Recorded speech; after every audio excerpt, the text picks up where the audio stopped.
Jika Anda berpikir bisa menyeimbangkan mobil di atas kepala yang beratnya lebih dari 352 pon, maka Anda punya peluang bagus untuk mengalahkan rekor dunia Guinness saat ini.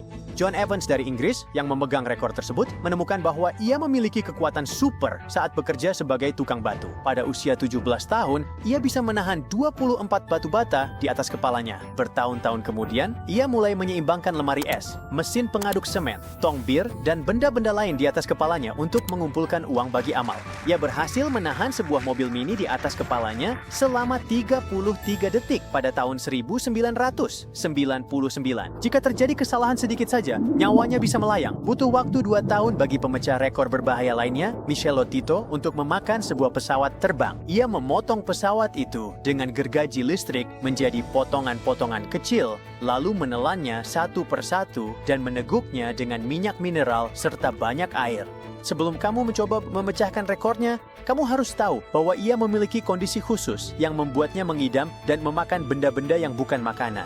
Sepanjang hidupnya, ia mengonsumsi lebih dari 9 ton logam, termasuk 18 sepeda, 15 troli supermarket, 6 lampu gantung, 2 tempat tidur, sepasang ski, sebuah komputer, sebuah peti mati, dan plakat kuningan Guinness World Record sebagai kenang-kenangan. Mick Minnie dari Irlandia memutuskan bahwa ia bisa memecahkan rekor dunia untuk jumlah hari terbanyak dikubur di bawah tanah dan menjadi terkenal. Ia menghabiskan 61 hari di dalam peti mati sedalam 7 kaki di bawah tanah pada tahun 1968.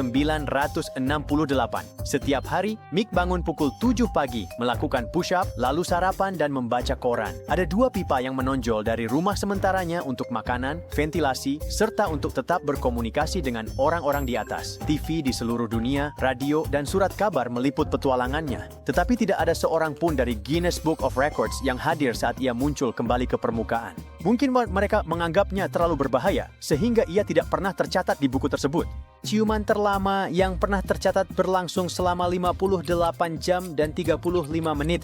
9 pasangan mengikuti kompetisi tahunan di Thailand, dan salah satu dari mereka mencetak rekor ini pada hari Valentine tahun 2013. Guinness mendiskualifikasi kategori ini karena aturan kompetisi semacam itu terlalu ketat. Orang-orang itu harus menjaga bibir mereka tetap bersentuhan sepanjang waktu, tanpa jeda sama sekali. Mereka bisa minum cairan menggunakan sedotan, tetapi mereka tidak boleh membiarkan bibir mereka terpisah, bahkan untuk sedetik pun.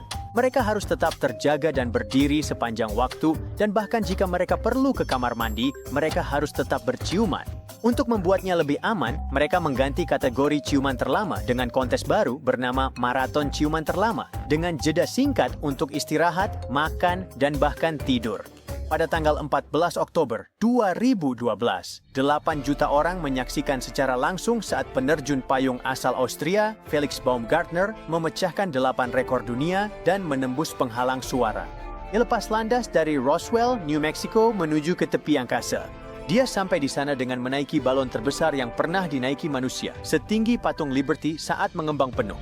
Beberapa jam kemudian, Felix kembali sebagai manusia pertama yang menembus kecepatan suara dalam terjun bebas, menyelesaikan lompatan parasut terjun bebas tertinggi dan mencapai kecepatan tercepat dalam terjun bebas. Nick Wallenda membentang 11 rekor dunia Guinness. Dia adalah orang pertama yang berjalan di atas tali di atas air terjun Niagara. Nick berasal dari dinasti sirkus terkenal, Flying Wallendas. Dia pertama kali berjalan di atas tali saat usianya baru 13 tahun. Dia pernah berjalan melintasi Grand Canyon dan Orlando Eye. Roda observasi itu lebih tinggi dari patung Liberty. Saat itu berangin dan basah, tapi dia berhasil mencetak rekor lain yang akan sangat berisiko untuk dipecahkan. Jin Song Hao telah menghabiskan bertahun-tahun melatih tubuhnya untuk menghadapi suhu dingin yang membekukan. Dia bisa duduk di dalam bak yang dipenuhi es batu bukan hanya 1 menit, tapi berjam-jam. Jin menjadi juara ketika ia bertahan di dalam es selama 113 menit dan memecahkan rekor dunia. Beberapa tahun kemudian, ia berhasil memecahkan rekornya sendiri dengan tambahan 2 menit di sebuah acara TV. Di 2 menit terakhir, penonton menyemangatinya dengan musik yang membantunya bertahan. Seorang pria pemberani dari Tiongkok menutupi seluruh tubuhnya dengan lebah untuk menciptakan apa yang disebut janggut lebah. Tradisi Italia ini berasal dari abad ke-19. Orang-orang meletakkan ratu lebah di tubuh mereka untuk menarik ribuan lebah. Pemecah rekor itu harus menempatkan bukan 1, tetapi 60 ratu lebah di tubuhnya untuk menarik 637.000 lebah. Dia mencetak rekor resmi untuk mantel lebah terberat. Para juri Guinness hadir di sana tetapi mengamati dari jarak yang aman. Sang juara baru menjelaskan bahwa rahasianya adalah tetap tenang. Lebah biasanya tidak akan menyengat karena itu akan mengorbankan nyawa mereka. Jadi kamu tidak boleh mengganggu mereka. Guinness tidak menerima permohonan untuk puasa terlama karena mereka tidak mendorong orang untuk menahan diri dari makanan. Satu-satunya pengecualian terjadi pada tahun 1971.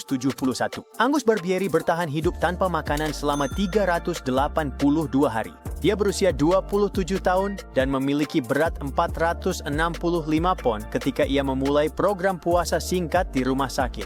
Namun Angus merasa sangat baik dan begitu bertekad sehingga ia meyakinkan para dokter untuk membiarkannya melanjutkan. Ia bahkan berhenti bekerja di toko fish and chips milik ayahnya untuk menghindari godaan makan. Ia bertahan hidup dengan vitamin, teh, kopi, air soda, dan sedikit ragi untuk memenuhi kebutuhan nutrisinya. Angus menjalani pemeriksaan rutin untuk memastikan kondisinya baik-baik saja. Pada akhir masa puasanya, berat badannya turun menjadi 180 pon. Ia tetap sehat setelah puasanya dan berhasil menjaga berat badan stabil selama bertahun-tahun. Jika kamu ingin masuk ke dalam buku rekor karena hewan peliharaanmu adalah si cantik berbadan besar, maaf, itu juga tidak akan terjadi. Kucing terberat yang pernah ada, Himi, berasal dari Australia. Ia meninggal pada usia 10 tahun karena masalah kesehatan dan akan selamanya menjadi pemegang rekor di kategori ini. Berat Himi lebih dari 46 pon saat akhir hayatnya tahun 1986. Ia begitu berat sehingga harus berpindah menggunakan gerobak dorong. Guinness World Records menyadari orang bisa saja mulai memberi makan hewan peliharaan secara berlebihan agar masuk buku rekor, lalu menutup kategorinya 12 tahun kemudian. Sekarang, mereka memantau ukuran hewan berdasarkan ras, bukan per individu. Berkeliling dunia dengan kecepatan tinggi memang sebuah petualangan, tapi itu tidak akan lagi membuatmu masuk dalam daftar rekor. Banyak orang mencoba memecahkan rekor demi rekor semakin cepat, namun pada tahun 1996, pihak Guinness berhenti menerima klaim baru. Itu terlalu berbahaya dan melanggar hukum untuk mengabaikan batas kecepatan yang ditetapkan di berbagai negara. Ngomong-ngomong, upaya pertama yang berhasil mengelilingi dunia dengan mobil memakan waktu 2 tahun dan 1 bulan. Pada tahun 1927, seorang pembalap dan seorang pembuat film memulai perjalanan dari Frankfurt, Jerman, dan berakhir tepat di luar titik awal di Berlin. Jika Anda ingin mencetak rekor baru di bidang ini, Anda bisa mencoba perahu, pesawat terbang, helikopter, atau mungkin autogiro. Maraton dansa dimulai di AS pada tahun 1920-an, ketika seorang wanita bernama Alma Cummings berdansa selama 27 jam dengan 6 pasangan yang berbeda. Semua orang ingin memecahkan rekornya, dan tak lama kemudian orang-orang di seluruh negeri ikut bergabung. Pada tahun 30-an, mereka menjadi semakin populer karena menawarkan makanan gratis, tempat menginap, dan kesempatan untuk memenangkan hadiah uang tunai yang besar. Aturannya ketat, para penari harus tetap berdiri dan terus menggerakkan kaki mereka, bahkan saat makan, bercukur, atau membaca. Jika seorang penari terlalu lambat, juri akan mengetuk kaki mereka dengan penggaris agar mereka tetap bergerak. Sayangnya, pada tahun 1923, seorang pria bernama Homer Morehouse menari selama 87 jam, lalu ambruk dan meninggal dunia. Pihak berwenang dengan segera memutuskan untuk melarang maraton yang serupa seperti itu di Boston dan LA. Dan kemudian kota New York pun turut mengikuti langkah tersebut.